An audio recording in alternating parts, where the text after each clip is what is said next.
২০ বছর পর সাকিব এবং তামিম ছাড়া নতুন অধ্যায় বাংলাদেশে।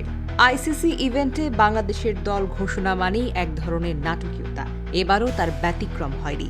দুই অভিজ্ঞ ক্রিকেটার সাকিব এবং তামিমের জন্য শেষ মুহূর্ত পর্যন্ত অপেক্ষা করা হলেও তাদের ছাড়াই দল ঘোষণা করেছে বিসিবি। সম্প্রতি তামিম ইকবাল জানিয়েছেন তিনি আর ফিরছেন না আন্তর্জাতিক ক্রিকেটে। অপেক্ষা ছিল সাকিব আল হাসানের, কিন্তু বোলিং অ্যাকশন পরীক্ষায় তিনি ফেল করায় বিকল্প ভাবতে হবে এবার বিসিবিকে। সব মিলিয়ে আসন্ন চ্যাম্পিয়ন্স ট্রফিতে দুই অভিজ্ঞ তারকাকে বাংলাদেশ আর পাচ্ছেন না। মিরপুরে বিসিবি নির্বাচক প্যানেলের প্রধান লিপু চ্যাম্পিয়ন্স ট্রফির দল ঘোষণার পর নতুন এক বাস্তবতার মুখে দাঁড়িয়েছে, যেখানে লাল সবুজের ক্রিকেট জার্সিতে সাকিব কিংবা তামিমের কোনো উপস্থিতি নেই। এখন প্রশ্ন হয়ে উঠে এসেছে, বাংলাদেশ ক্রিকেট প্রেমীরা একটি বৈশ্বিক ইভেন্টে কবে সাকিব তামিম নেই এমন দৃশ্য দেখতে পাচ্ছেন।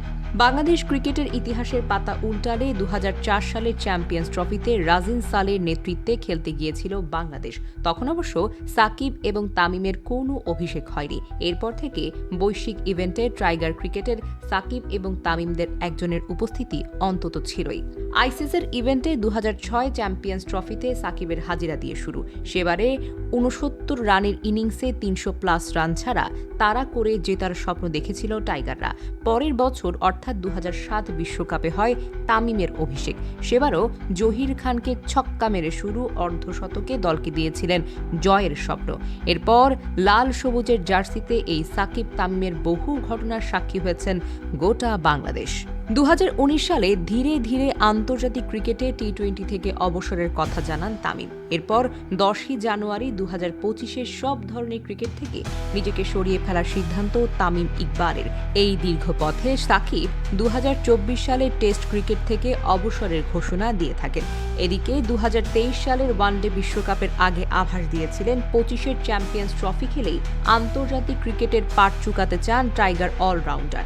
তবে রাজনৈতিক বাধা এবং ক্যারিয়ারে গোধূলি বেলায় বোলিং অ্যাকশনের ত্রুটির জন্য ১ বছরের নিষেধাজ্ঞায় পড়েছেন তিনি। তাতে আসন্ন চ্যাম্পিয়ন্স ট্রফিতে বাদ পড়েছেন তিনি।